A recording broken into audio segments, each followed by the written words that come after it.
حضرت صدیقہ نے پوچھا تم کیوں نہیں آیا کرتے اے عبید، تم کیوں نہیں آیا کرتے؟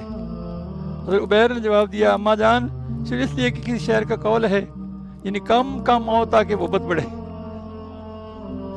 اللہ۔ حضرت ابن عمر نے کہا اب ان باتوں کو چھوڑو۔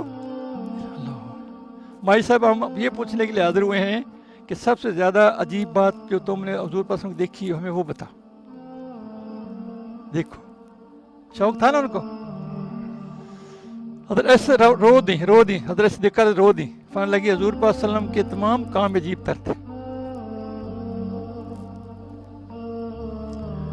اچھا یہ واقعہ سنو غور سے۔ اللہ اچھا ایک دفعہ ایک واقعہ سنو۔ ایک رات میری باری میں حضور پاک صلی اللہ علیہ وسلم میرے پاس آئے، میرے ساتھ سوئے، پھر مجھ سے فرمانے لگے عائشہ رضی اللہ میں اپنے اللہ کی تعالیٰ کی کچھ عبادت کرنا چاہتا ہوں، مجھے جانے دیں۔ میں نے کہا یا رسول اللہ صلی اللہ علیہ وسلم اللہ کی قسم آپ صلی اللہ علیہ وسلم کا قرب چاہتی ہوں، اور یہ میری چاہت ہے کہ آپ صلی اللہ علیہ وسلم اللہ تعالیٰ کی عبادت بھی کریں۔ اب آپ صلی اللہ علیہ وسلم کھڑے ہوئے اور ایک مشک میں پانی لے کر آپ صلی اللہ علیہ وسلم ہلکا سا وضو کیا اور نماز کے لیے کھڑے ہو گئے۔ پھر جو رونا شروع کیا اتنا روئے کہ داڑھی مبارک تر ہو گئی۔ پھر سجدے میں گئے، اس کا روئے کہ زمین تر ہو گئی۔ پھر کروٹ کے بدل لیٹ گئے، روتے ہی رہے یہاں تک کہ حضرت بلال نے آ کر نماز کے لیے بلایا اور آپ صلی اللہ علیہ وسلم کی آنسوں روان دیکھ کر دریافت کیا کہ اے اللہ کے سچے رسول آپ کیوں رو رہے ہیں؟ اللہ تعالیٰ نے تو آپ صلی اللہ علیہ وسلم کو تمام اگلے پچھلے گناہ معاف فرما دی ہیں۔ آپ نے فرمایا بلال میں کیوں نہ روں، مجھے پر آج کی رات یہ عید اتری ہے، ان فی خلق السماوات والارض۔ اس شخص کے لیے جو اسے پڑھے اور پھر اس میں غور و فکر تدبر نہ کرے۔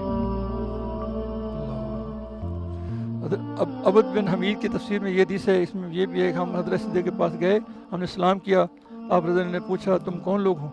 ہم نے اپنے نام بتائے۔ اس میں یہ بھی ہے کہ نماز کے بعد آپ صلی اللہ علیہ وسلم اپنی دائیں کروٹ پر لیٹے، رخسار تلے ہاتھ رکھا اور روتے رہے یہاں تک کہ آنسو زمین تر ہو گئی۔ اور بلال کے جواب میں آپ صلی اللہ علیہ وسلم نے یہ بھی فرمایا کہ کیا میں شکر گزار بندہ نہ بنوں؟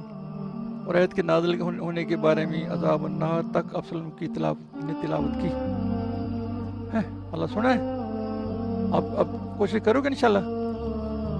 یہ آل عمران کی آیات نمبر ہم نے پہلے بتائی نا، یہ ان کی بیان ہے جو 190 سے لے کر کے 194 تک نا، اس کی ہم نے تفسیر بیان کی ہے، سمجھائی؟ اللہ میں عمل کرنے کی توفیق فرمائے۔ جس باتیں ہم نے پڑھی ہیں عقل مندوں کی نشانیاں پڑھی ہیں، زمینوں میں آسمان میں پیدائش میں غور و فکر کرنے کے لیے کہا گیا ہے، اور اللہ کے ذکر کے بارے میں ہے، اور ظالموں کو مددگار کو نہیں ہوگا، عذاب قبر سے عذاب آگ سے پناہ مانگی گئی ہے، اللہ کے وعدے جو ہیں، اور نیک لوگوں کے ساتھ سنگت، نیک لوگوں کے ساتھ موت مانگی گئی۔ جی صحیح سمجھتے ہیں؟ ان باتوں میں غور کیا کریں، اور اللہ تعالیٰ ہمیں یعنی اللہ تعالیٰ کی یقین کے ساتھ عبادت کیا کریں، شوق کے ساتھ، حضور پر غلامی کا دم برا کریں، نیک بنیں، لوگوں نیک بنائیں انشاءاللہ۔ اللہ عمل کی توفیق عطا فرمائے۔